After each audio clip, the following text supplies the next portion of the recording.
Welcome, Ray Coklan, who's a managing partner at a fascinating business called Squarewaves. Yeah, Thanks for joining us today, Ray. thanks. I'm excited to talk about the topic. You know, when you reached out, saying that with your experience combined with your interest in mental health and business professionals and entrepreneurs and that nature, I was really excited to talk. I think it's an area that's not talked about much, and it's an area that's kind of whether it be that people aren't interested in it or the people that are in the position don't want to talk about it, whichever it is. It's something that I think should be talked about more. At the very least, it's just interesting. So I'm excited. Yeah, so I think that's great. As I said to you briefly, I guess yesterday when we spoke, I think your generation is much more open to examining mental health, which is amazing. My generation is good about writing about it, but I'm not sure we're as good as we could be in looking at our own stuff. So it's a big subject. I was thinking about what the best way of sort of getting in would be, and I thought I would just continue part of what we were talking about yesterday in terms of the family. One of the things that's big news to a lot of people is that problems manifold, and the opportunities are manifold. It's not always a nightmare, but without an understanding of that, without an understanding that when you come into a business environment, you're bringing your entire past with you. Without understanding that, things don't go well. Yeah, So, I, so I was pretty mind blown when you brought that up yesterday too, because it feels like a lot of dots connect in that sort of thing. And I think that you're right, and I think it takes a lot of managing or awareness, or I don't know, would you call it like a recreation of self, or just a way to cope with self? Yeah, I don't know, because people have like different work identities and home identities, and do you know what I mean? sure, sure. So um, let me tell you how I approach this, which is just one way of doing it. When I talk to people in the business world, and when I go and actually talk to more than one person at a time, I ask them where they came from. Where'd you come from?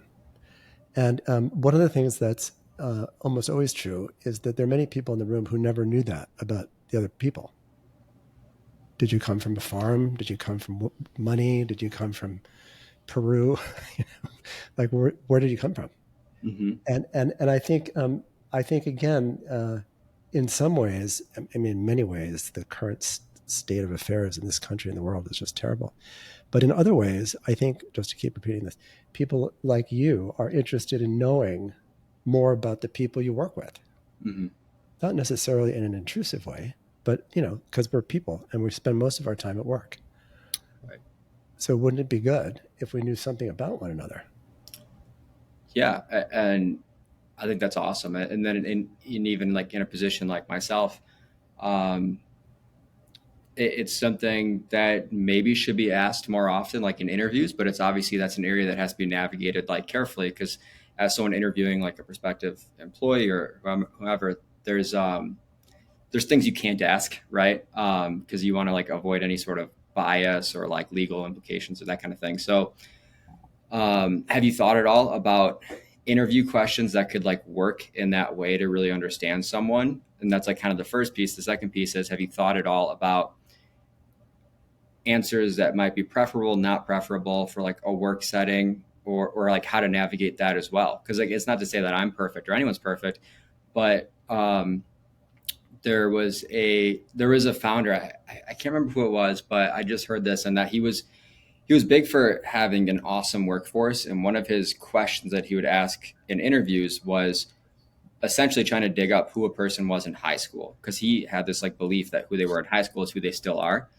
And I don't know if I agree with it or not, but like it was interesting that he would ask that, and that was kind of what he would base a lot of his hiring decision on. Hmm.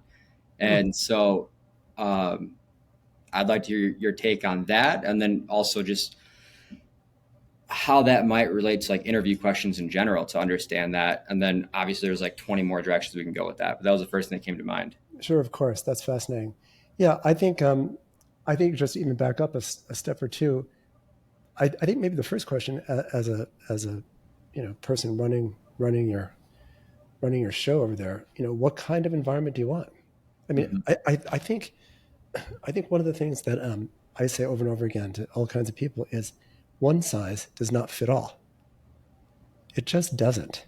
Hmm. So if you're working in a, if you were like a Ford factory, you know, you might not care so much about this. I mean, I would hope that everybody would, but you know, and not to cast aspersions on factory workers, but you know, if your job is to stand online and put gizmos into gizmos, and you don't have any real contact with anybody, and you know you punch the clock, I don't know, maybe you don't want to do this.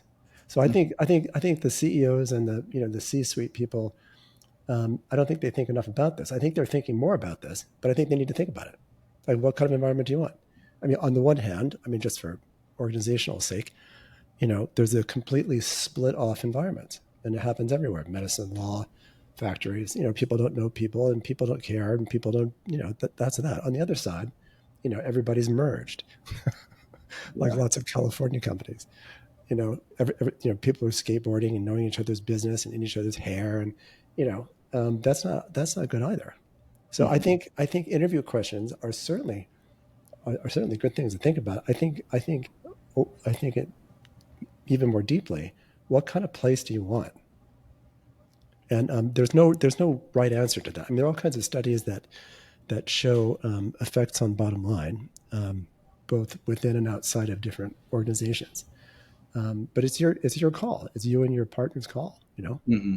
I mean, obviously, you don't want to ask questions about you know sex life and you know do you torture animals, but you can ask all kinds of questions that I think would give you a really good idea.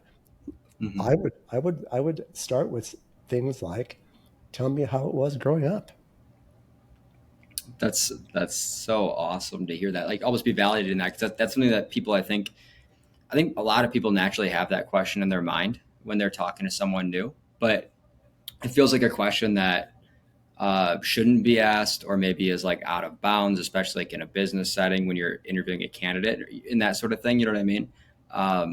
But I do think that that question could lead a lot to get to know something about a person, because even if the answer is unexpected or different than yours, it's really about like how they answer it, and how Mm, they, because you know you can come from any background and like recover or not recover or mm. whatever it might be, and so how they're able to articulate their background, I think, is almost more important than what it was. Does that make sense? And is that That fair?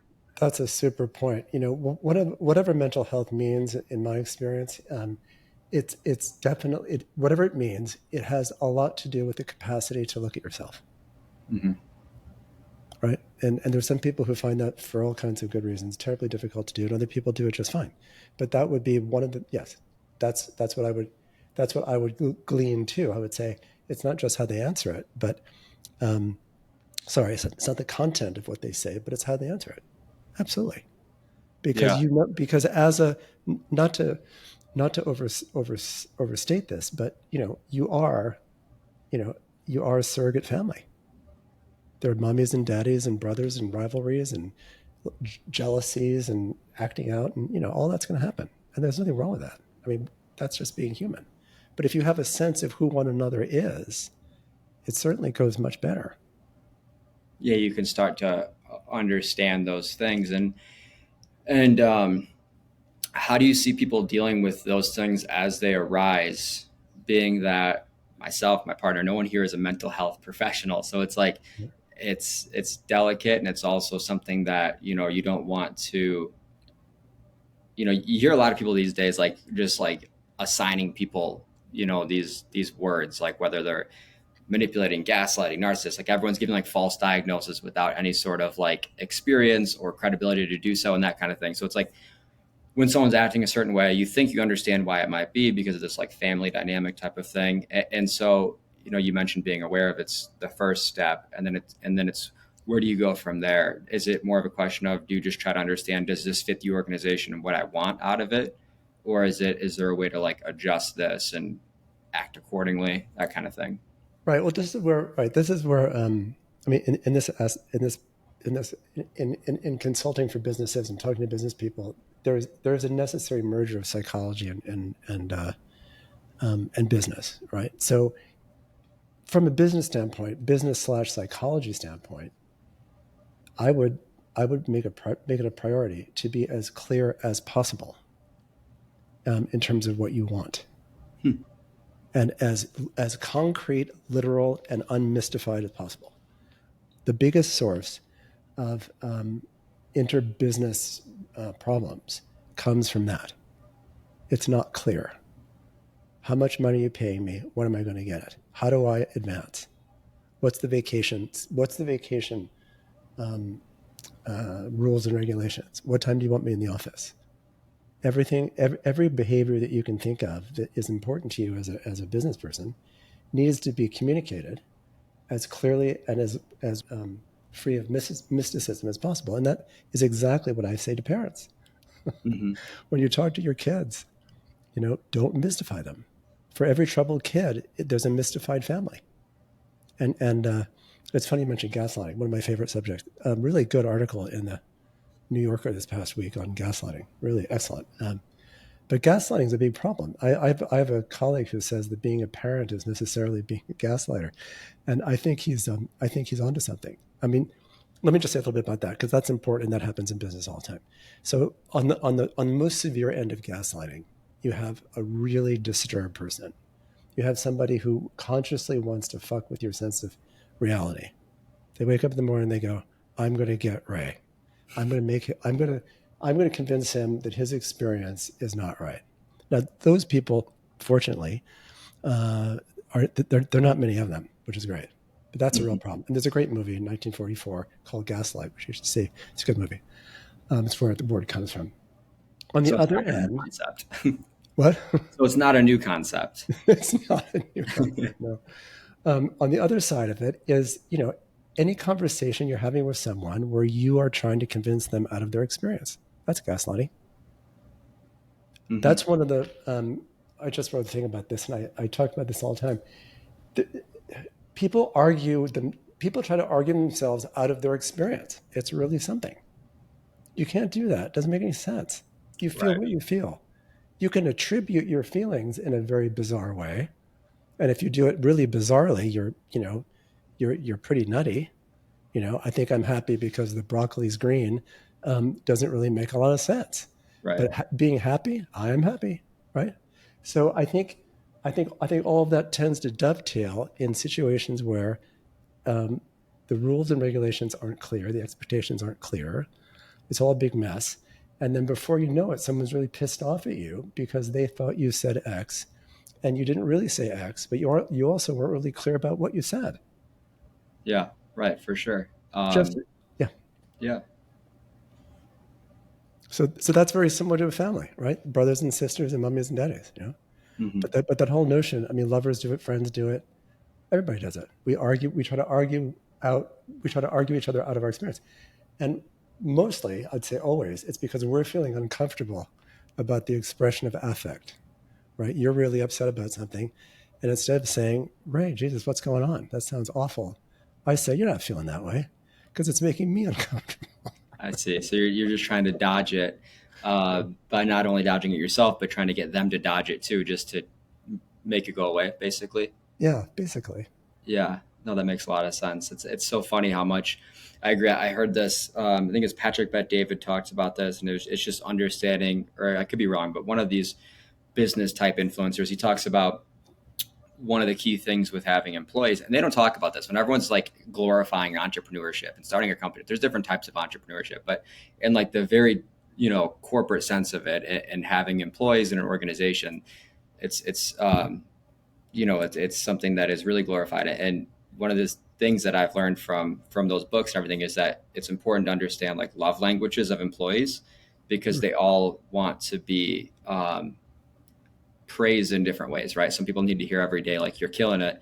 Some people want a raise. Some people want, some people you can give them a bonus, and they're like, well, you didn't even say nice job, and that sort of thing. And it kind of like goes in this way too of it's so glorified. And then when you actually get there, you're just like, oh, there's so much more to it that I didn't realize until you Right. start having to be, like you said, this like kind of like surrogate family. And you're like, wow, there's a lot more to navigate than just like doing my job. And it's not all business and logic. And there's just so many emotions to wrestle with, Yeah. while also wrestling with your own emotions too. That's the craziest part, is that anyone out there that has, as either a manager or people reporting to them, is that you may have something happen to you that day, and Right. someone that works for you or with you might have something happen to them, and they might come to you, and like you're not in the right mindset to handle that, and so navigating that can be really tricky too.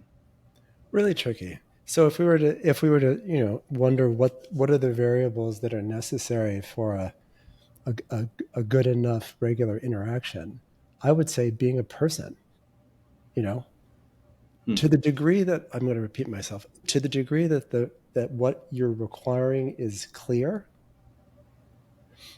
that's half of many battles, right? It's like I taught for 20, 30 years. And when the idea of a rubric came in, I thought, Jesus, really? You really want me to write down like what you have to do to get an A? Like I have better things to do with my time. Thank you very much. But once I did that, um, there was no problem with students. Nobody was coming up to me and saying, "Why did you give me a B minus?" Hmm. Because I could look and I could say, "Well, you didn't do this, you didn't do that, you didn't do that." Right? Same Yeah. thing. Same thing here. If that's clear, so much of things go well. But I do think also, given the age, given how young you guys are and people are now doing really well, um, there's a lot of responsibility. In addition to financial and all of that, right? There's a psychological responsibility because you are, like it or not, the parents.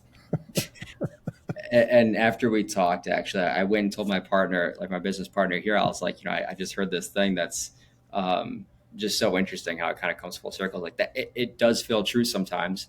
And it is funny because we're both young, right? Yeah, And we're younger than our employees in a lot of cases. yeah. So it's like this really weird thing where it's like, um, it's just really tricky to navigate. I don't want to call it like fully like imposter syndrome, but it's like I don't know what to do with that. You know? I'll tell you exactly what to do with it. It's one of the things. It's a brilliant thing. It's not my idea. Um, have you ever done, or do you like, or have you seen improvisational theater? I mean, a little bit, but I'm no expert. So somebody, and when I have this conversation, I always say to myself, I have to find out who the author is. There's a very thick book. It's like a telephone book thickness.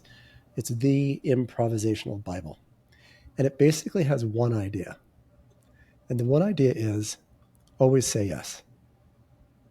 And what that means is not literal necessarily, but it means you take what the other person's giving you and you do something with it.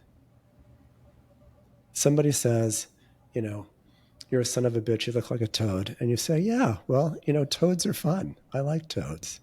Mhm. Everybody can be a toad. You do something with it, right? And it's a very, very, um, I think, profound interpersonal truth. People feel better when you connect with them. Mhm. And whatever you can do to take what they're giving you and turn it into something else, to that extent, things tend to not get so hot. I mean, it's simple stuff. It sounds mechanical, right? But there was a um, uh, whole theoretical idea in the 60s and 70s about you repeat what the patient says. Much fun has been made of this, but it's actually the idea is actually quite solid. So you say, "I feel like shit," and I say, "Ray, I hear that you're feeling like shit." Yeah, that like mirroring them, right? Right, right. Yeah. That doesn't go very far these days, but the idea is good, right? The idea is your interlocutor wants the experience of being heard Hmm. and not fought with. I just ordered an amazing book, which you might have already read about hostage negotiation. It's called something something no. It's how to see in the distance major problems and not get entangled with them by doing precisely this. Really. Right? By relating. Relating is something, and we could talk more about that later. But most business environments, not unlike most families, are not very related. Related meaning just what I'm talking about, being able to have a conversation where you feel accepted and included, Hmm. and I'm paying attention to you, and I'm not assuming that you're a number or a or a non-person. I'm actually listening to you. I mean, it sounds pretty easy. It's not so hard. It's not so easy to do when things are falling apart and you're at the helm. Hmm. I also think, I also think that there are different kinds of meetings. Most meetings are not worth having. You probably know that in the business Mm. world. Yeah. And the efficacy of meetings was disproven by Stanford like 100 years ago. If you want the worst ideas, you have a brainstorming session. But there are meetings that you can have where people are able to actually be people. Those are really helpful. How's it going? Meetings. Hmm. Not from a bullshit standpoint. And obviously, there are going to be people who are going to want to go on, and you have to sort of corral them in. But how connected, how related are we feeling? That's important, and that's really good for the bottom line. Yeah. Can you talk a little bit more about that topic of having conversations and having productive meetings and that sort of thing, and kind of how that ties all in with everything else we've talked about, with different personality types, and should you cater towards those, or like you said, just stick to the rubric type of thing? I think rubrics can go a long way, and I think who gets invited to what meetings needs to be transparent, Yeah. right? So the studies that were done years ago, um, one of the things they showed was that all the people invited to the meeting were not necessarily going to be contributors to the meeting, Mhm.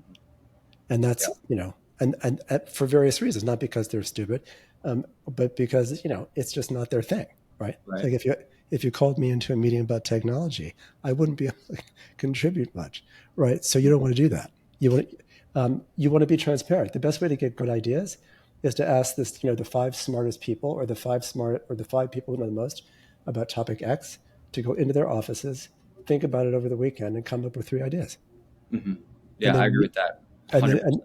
Yeah. and then you and your partner look at them and go, this one, that one, and off you go. Yeah. Yeah, I think that I always try to, if I have a meeting, think about it before, know the agenda, and kind of have time to think about the topic before the meeting. So it's not that you're coming with your first idea or possibly, reacting to it, that kind of thing. Like you want to come into it already with like a level head, knowing at least your direction of thought for it. I mean, you could change your direction, but at least it's like your best version Yeah, of what you want for the meeting. And, I hope that everyone else does that to some extent. And I try to when people ask me to have a meeting, like, hey, can we meet tomorrow? It's like, do you mind giving me like the topic that you want to talk about, right? Because sometimes people will just like kind of be like, let's throw a meeting down. It's like, what about? Like, let me right, think about this. So I'm not wasting your time. You're not wasting mine. So we're both just ready to share something. right, absolutely. And I think whoever said it was joking, but I think it's a good idea. I think most meetings should be held standing up. Hmm. And is that why is that? Like, I know walking meetings are huge now. So is that what that's about? Or Yeah, I mean, just because I was just thinking about this the other day in terms of how connected we all are. It's Mhm. like, Jesus, man, we're connected, but we're not engaged. Mhm. Yeah. I did a little shopping earlier, and I came back, and I swear everyone I saw in the street was on their phone. Everybody, everybody. The Hmm. Con Ed people, the people digging the ditch. I guess it was their lunch break. I thought, yeah, well, I mean, this is not new, right? We're all connected, but we're not engaged. And I think a lot of meetings are envisioned as, oh, we're going to somehow bond, or we're going to do this, and that's not true. That doesn't happen usually. It happens if people have done the kind of work ahead of time that I'm talking about, where they actually sort of know who they are. There's another thing that's fun. Maybe you've already done this. In addition to the actual meetings, the official meetings where hopefully good stuff gets done, some companies find it very beneficial to have. I was going to say recess. It's not like recess, but it's like a Friday pizza, right? Where you have an hour and you just talk about whatever you want to talk about. And somebody may come up to you who's shy and say, Ray, I've got this kind of idea. It may be stupid, but do you want to hear it?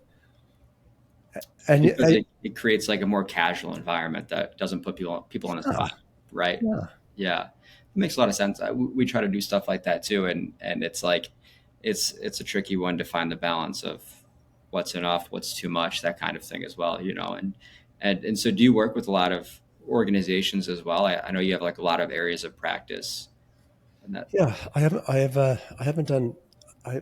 I'm very full with my clinical work, so I haven't done as much consulting as I've done in the past. But I've done my fair share. My One of my favorite mentors out of graduate school was this really lovely man who did it big time before there was even a name for it. Now it's called industrial organizational psychology.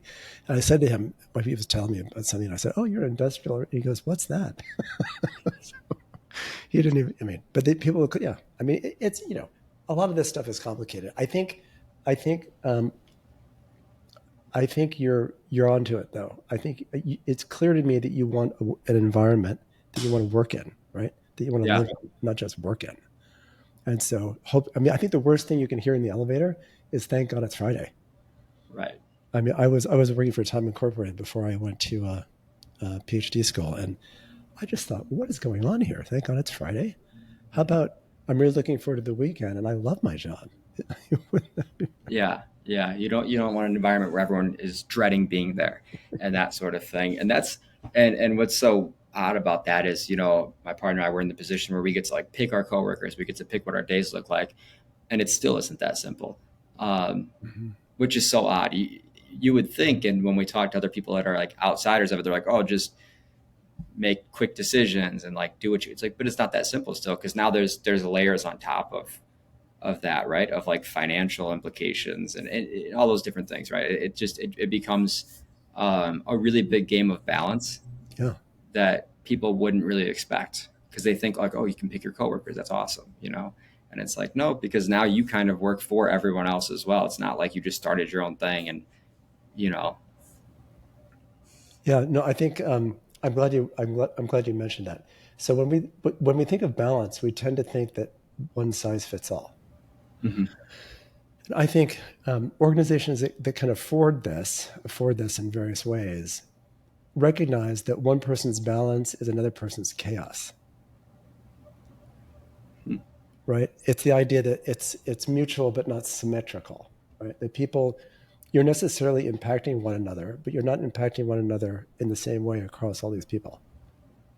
So if you could, I mean, maybe this is completely impractical, to the extent that you can have um, as much as possible your employees working the way they want to, that's great.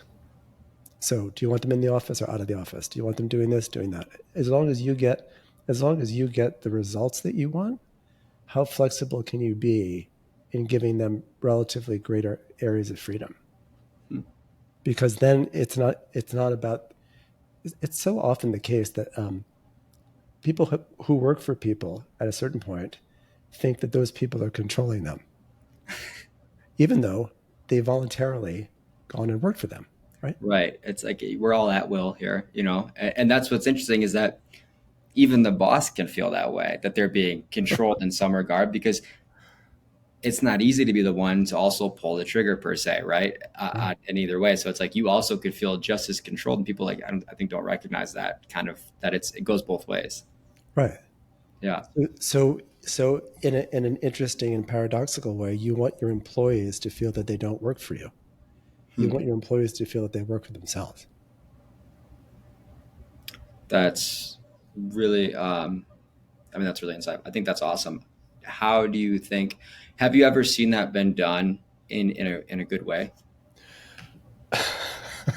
That's a great question. Yeah, Um, because it makes sense in theory, but I'm like, how that would actually work out just sounds, because it's like it has to start and stop somewhere at the same time. So it's like, there is some level of, like you said, there's a rubric in place, so it's that still exists, and again, going back to the balance thing. yeah, I think I have seen it work. Um, I'm not sure I've seen it work because of management. Hmm. I've seen it working with individuals. I've seen it working with people I work with, and it's one of the things that I work with a lot of business people, and I always talk to them about this, because everyone always feels that they're working for these people and then they hate them. And I think, well, no, that's not right. Um, if how do I answer that question? There are people who are very clear that they're working for you because they want to. that's kind of where my mind went too. Is that the only way that works is if it's the right people working for you, right? It's people who are um, secure, self starters, whatever it is, right? There's certain people who that probably wouldn't work for. There's some people who want someone to hate, right? There in Yeah. some cases, and in some cases that's okay. Also, it's like it's okay to hate your boss, right? Sometimes, in some ways. Um, and so yeah, so that's such a it's such a cool thought though, and I think it's I think it's a good compass, So it's like even if you can't get there, it's like it's a good direction to look in. And I think it's a good thought to hire from. Hmm. Yeah. I guarantee you, I guarantee you, if you hired only people who knew that they were doing it for themselves, you'd have the best possible group Hmm. in that regard. I mean, they could be jerks in all kinds of other Yeah. ways, but Yeah. in that way, they're not coming in and saying, "Oh, those fucking guys, I have no." They're not doing that. They're Hmm. saying, "I'm really happy I'm doing this now because next year I'm going to be doing this." I mean, all that. That's who you want. You want you want people to take I think, I mean, this sounds judgmental, and I don't think it is. You want people to take responsibility for themselves Yeah. existentially, Hmm. right? This is your life, buddy. I'm not your daddy. I mean, Hmm. you may mistake me for him, but I'm not your daddy. I want you to do well because if you do well, I do well, Yeah. Right. For right? sure. Um, yeah. Yeah. That's true. What are some more like common themes that you've seen within businesses and within the mindsets and traits of entrepreneurs or managers and that sort of thing? Um, I'm very wary of generalizing. Yeah. I think there are more exceptions than not with all of this, but I think, and I was talking to someone just recently on another podcast about this. There are people, entrepreneur stuff is really hot right now, right? Mhm. And I think, I don't know what the percentage is, but my sense is for every 100 people who are, gung ho about entrepreneurs, some part of that pool is just checking another box. It's become another status thing. It's like having a house in the Hamptons. It's like, what do you do? I work for AT&T. What do you do? I'm an entrepreneur. Oh, right. Yeah. I don't think people necessarily. I mean, I think some entrepreneurs want to do it. I mean, I became an entrepreneur not even knowing that it was a word. I mean, I knew it was a word, but when I was in the publishing world, when I went back to graduate school, one of the things I was incentivized by was that I don't have to work for anybody anymore. I thought that was amazing. I mean, there's all kinds of shit that goes with that, as you know, Hmm. but I didn't think it was cool. I just had to do it because Yeah. otherwise it would blow my brains out. So I think of those people who are genuinely entrepreneurial because it fits their personality, not because they're just checking a box. I think those people tend to know more about what it is that they actually want. Yeah. I think I agree. And when people say because it's glorified and people think of it in a certain light, when people are like, wow, that's awesome. Like it's really not that awesome. Like a lot of times it's not that awesome. It's just what I wanted to do, right? When people are like, well, why don't you just do something else if you don't like it? It's like, well, that's not about liking it or not. It's just like, this is what I see myself as. This is like what fits me. And I've had other jobs, like corporate type jobs and stuff. I'm like, doesn't fit me quite as well, that sort of thing. And it's just what I always wanted, but that doesn't make it awesome, Right. And so for some people it works well. And it's kind of what you mentioned where some people's balance is another person's chaos. Um, it's kind of constant chaos, I think, to be and the entrepreneur word I think is also kind of it's a word that's like it's like loosely defined in some cases because it's like a freelancer who's an entrepreneur lives a very different life than I do, that kind of thing. It's Right. if it was just me and it stopped at me, that's very less, or that's you have very much more control over your days versus what I have, and then there's people way above me that have maybe 1,000 employees, and that's even different then because then you have managers on whatever. So um, you're right that it's people like think it's just like, oh, that's so cool, and it's like I think that there's more to learn about it before you jump to checking the box. Right. But let me ask you because I'm curious about this. If you think back on your childhood, what do you think what do you think might have contributed to you realizing at this age that you really wanted to run your own thing? Yeah, I mean, I think that I in some ways, not always, but in some ways, I think like I prefer environments that I can control and that are stressful, right? So I think that those are both things that I like in Do you mean some ways. do you mean dynamic or do you mean stressful? Like I think both. I think both things a little bit. I like a lot. I like a lot of problem solving, and it doesn't always mean that I'm good at it. I just like it. Mm. Um, I like a lot of things going on at once. I like environments that I can control, even if it sucks a lot of the time. But at least it's like on me, or that there's I understand what's happening, and there's not much more to understand outside of myself, or in that kind of way. I think there's also like the factor of seeing it as a way to get to some level of like financial success as well. I think that's a piece of it, and maybe it started there, but eventually it kind of graduated from there, Hmm. if that makes sense. And there's also a factor that I really wanted to. It's funny we're talking about this. You see a lot of people who like hate their job. I'm like, it'd be really cool if you could create a world where people like their job. Now Yeah. that I'm here, I realize it's way harder said. It's like easier said than done. But I think that was a factor and still is that you get to control your environment and other people's and maybe make it better. Hmm. Um, but in general, I think it's just since like ever since like sixth grade, I remember being interested in that idea, like reading books about it, all those things, even when I didn't really know what it meant. Yeah. Yeah.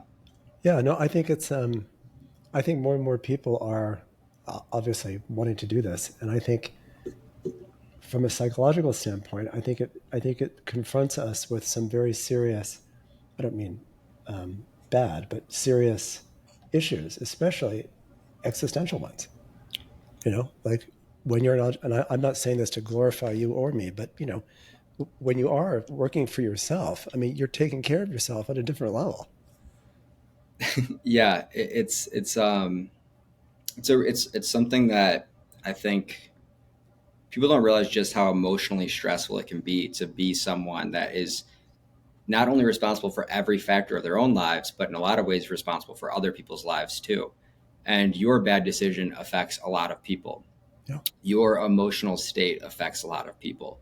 Um, you can't really, I mean, you can have a bad day, but that could affect people too, and that sort of thing. And like we were kind of talking about, is that what's so interesting about it is, you get into it for one reason, but then you realize there's a lot of other reasons. And it really, for some people, it's true, for some not. But I think it really forces you to explore yourself a little bit more than you thought you would have to, because you have to really, if you want growth in your business too, like you have to personally become the person that could even allow growth that's right. in that way, which is so interesting. Like it's this idea that I've been thinking about is you see a lot of these like old rich guys and stereotypically like just grumpy old rich guys type of thing is what you think. And it's like, and so people think of the word narcissist for managers and for, entrepreneurs and stuff. And it's like those things happen, but there's also really happy, successful guys. And so it's like, Of it's course. not a prerequisite to success in this to be stressed. It's kind of, you can do it both ways. It's just how you manage that, I think, which is a struggle for sure. And I see how you could end up in both sides of it. Yeah, I mean, I think there's nothing. I mean, short of other than physical health, I think there's nothing more important than psychological clarity, Hmm. and unfortunately, not a lot of people have it. Yeah, yeah, it's true, and it's because it's a really shitty area to look into. It's almost more happy to just sit there like pissed off, because it sucks more to think about why you're pissed off, if that makes any sense. Now, are you speaking from personal experience, or you just All of rather? it for sure. Yeah, yeah. What's shitty about it? Well, if you are, let's say, just like stressed, overworked, you just keep going. That could be easier than sitting down and wondering, why do I force myself to be so productive, and that sort of thing, right? It's like Well, you really have to sit down and dig into it, like, well, why, and that could be more emotional than just being pissed off and stressed. well, it's going to be certainly more dimensional. Right. Yeah. And so that's what I meant. Is like it could just be easier just to be grumpy. Right. It could be. It seems easier, but it always bites you in the ass. I mean, that's the thing about psychology. There's Right. no free lunch. Like you can only put shit in the closet for so long before it comes spilling out, Yeah. one way or the other. And I mean, that's a great thing to talk about. You know, I think there's an inflection point when people are in treatment with me, certainly, or they go elsewhere, where insight makes it far less shitty Hmm. because you begin to be able to tell a personal narrative that starts making sense. So it's not, in, you know, I'm not going to give you a lecture on psychoanalysis, but one of the things that always appeals to me about it is that it's not just interested in what we do; it's interested in what it means. What's the meaning behind this? Yeah.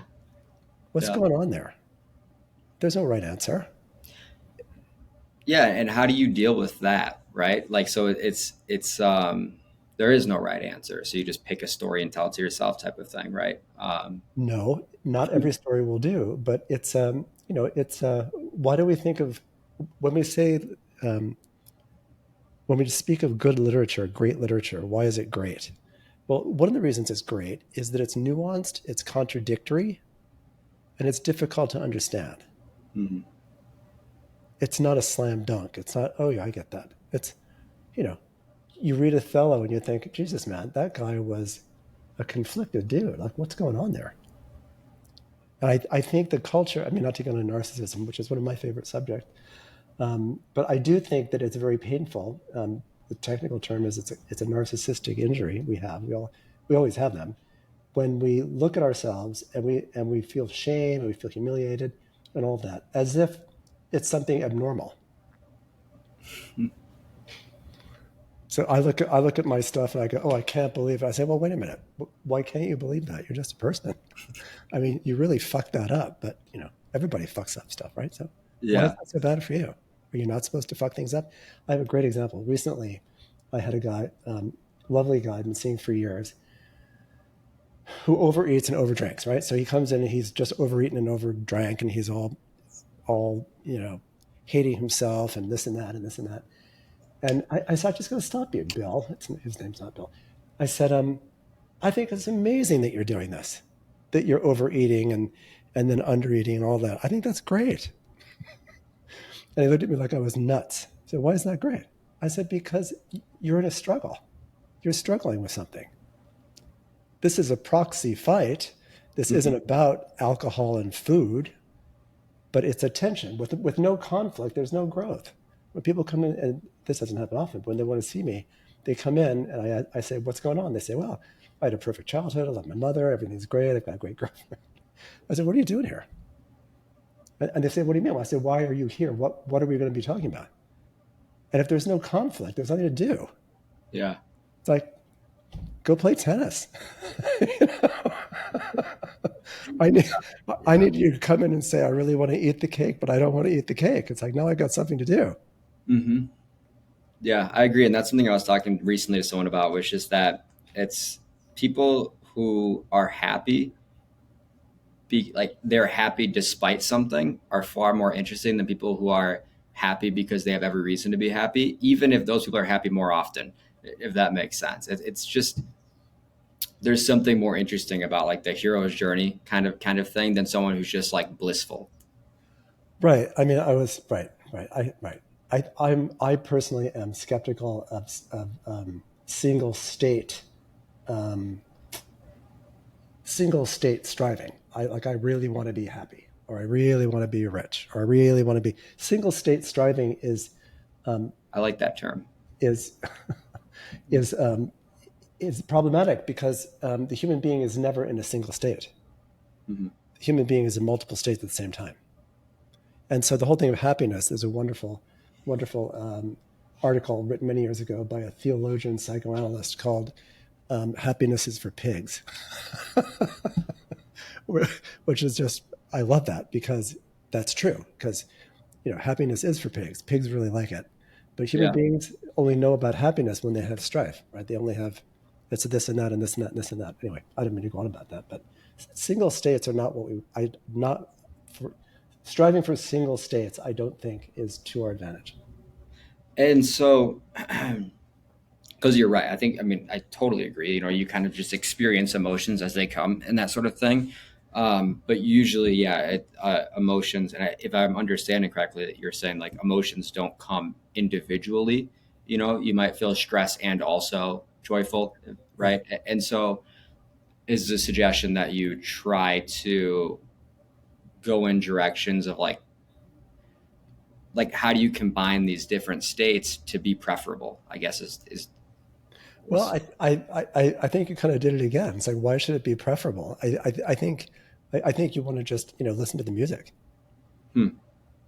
So You know, it's more of like an Eastern view of just being and just yeah, I think so. I think, the East would call it whatever they would call it. I would call it integration. I would say, you know, I hope I work with my patients for greater engagement and integration. I don't really care about happiness. so it's how can you so just integrating those things into your life without fucking things up basically. Basically. And I think, It's kind of how I interpreted it. It's no, like, no, I like that. No, it's good. You typically can't do this by yourself. You typically do this after you've been in psychoanalysis or something. There's a kind of fluency. It's a word I use. Fluency. It's not mastery. It's fluency. You know, you play the guitar. Sometimes you sound like shit, but then you know what to do about it. Or you're conducting an orchestra and the horns have just gone out. It sounds awful, but you know how to fix it. It's not. Some of the metaphors that I find very helpful here are um, digital and analogic, right? When we talk about single states, we talk about digital time. Like this thing doesn't have anything to do with that thing. I know I'm happy and now I'm sad and now no no no no. Whereas analogic time, you actually have a sense of process, and you're not intimidated by being good or bad or right or wrong or this or that. You're simply listening to and trying to affect the music that you're hearing, and there's no right answer, and it's going to be different tomorrow than it is today. mm-hmm. So when you were going home yesterday to see your puppy, which I'm going to ask you about, I hope that put you in a good mood. And then when you came home and there was shit all over the place, maybe that wasn't so good. Yeah, right. No, luckily she's awesome now.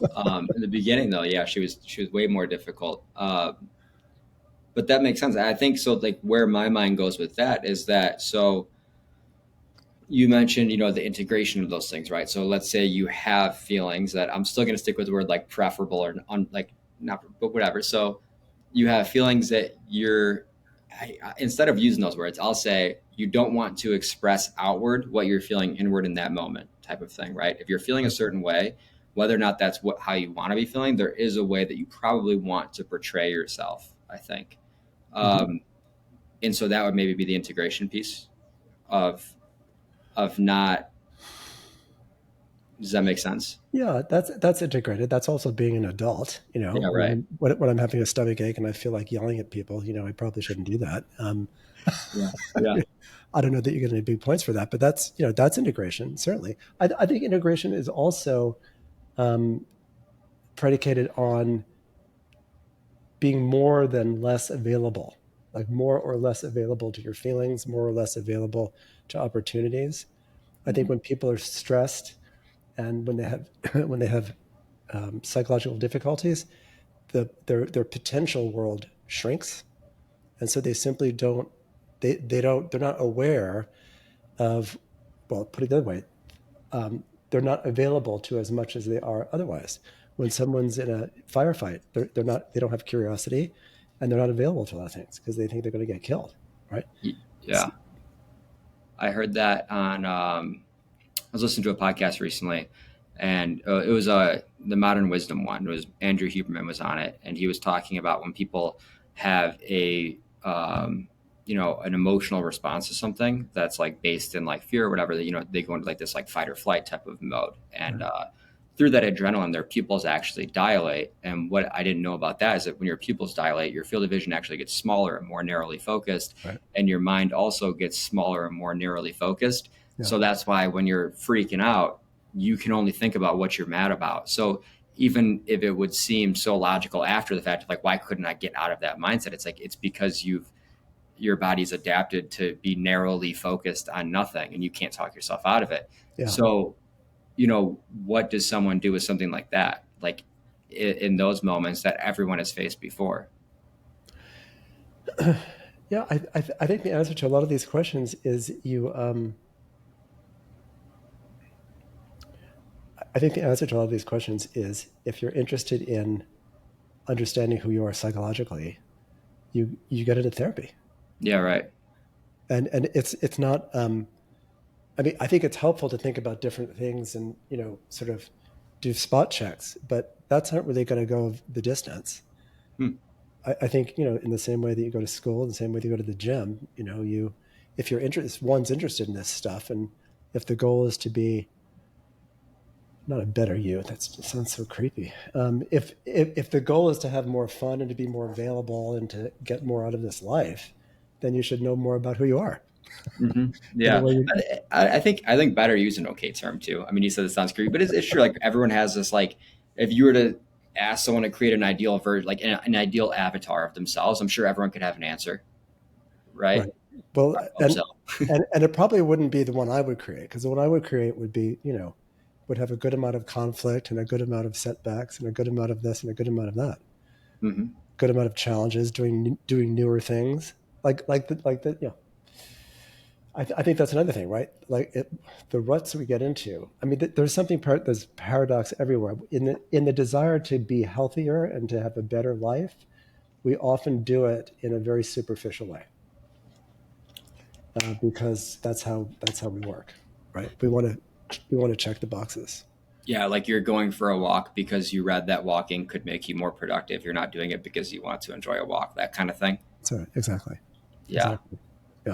yeah, for sure, for So sure. what are some of the personnel issues that you're facing currently? You've alluded to them.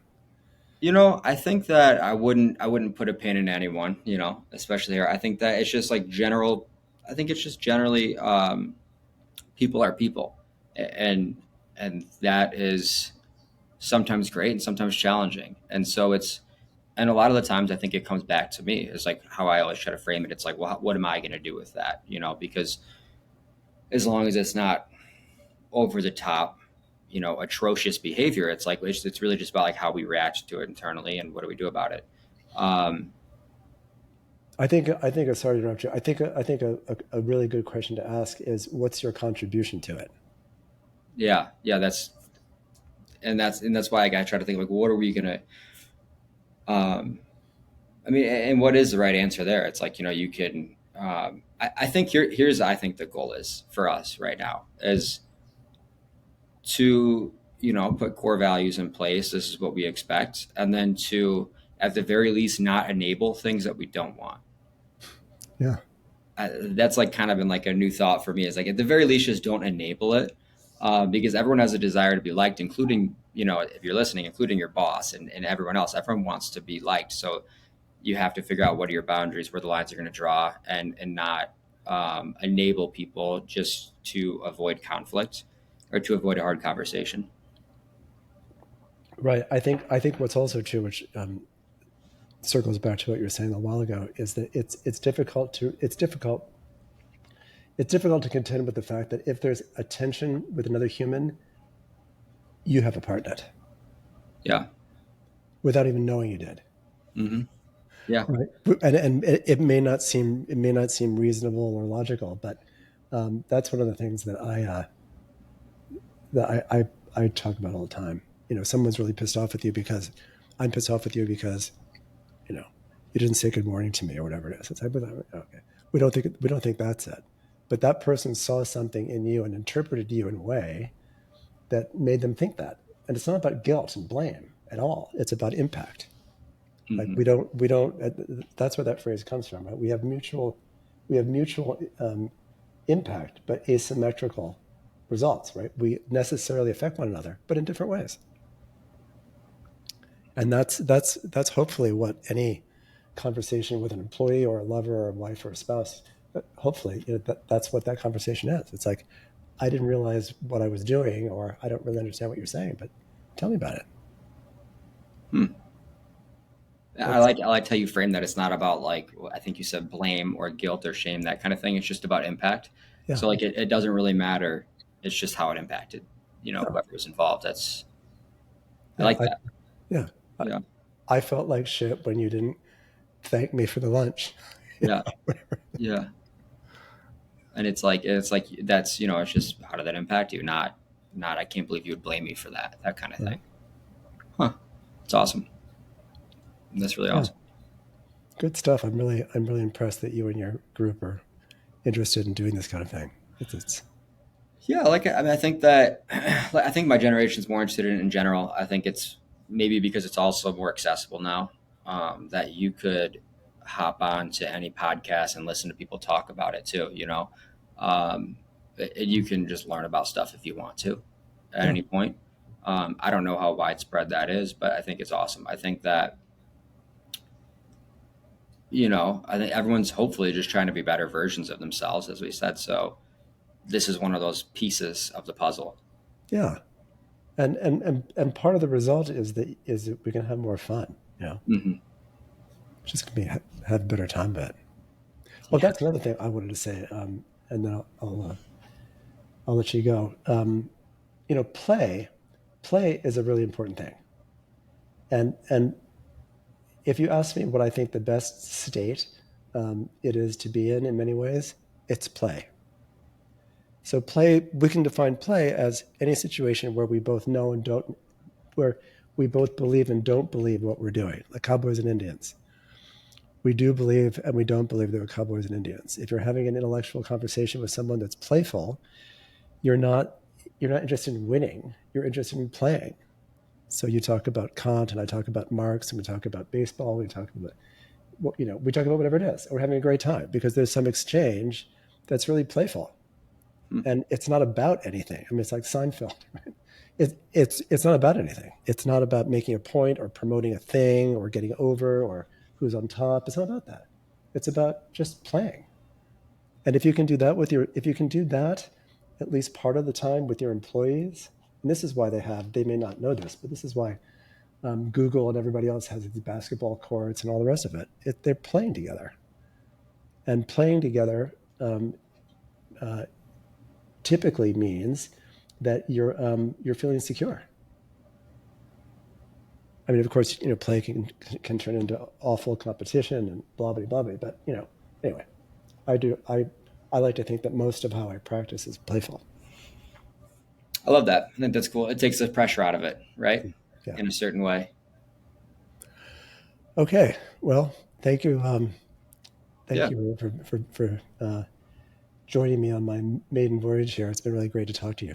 Yeah. I'm glad to be part of the maid voyage. I'm excited for you to hopefully get a bunch of cool guests on that, are interesting. So Yeah. I'll be, I want to listen. I want to hear how it goes. It's Okay. super exciting. And I love the idea behind this. So I'm excited. Thank you. Yeah. Thank Now, you. how do I turn this off? Do I just click So leave, we'll want to, I end think there might session? be a stop recording thing for you. Oh, there it is.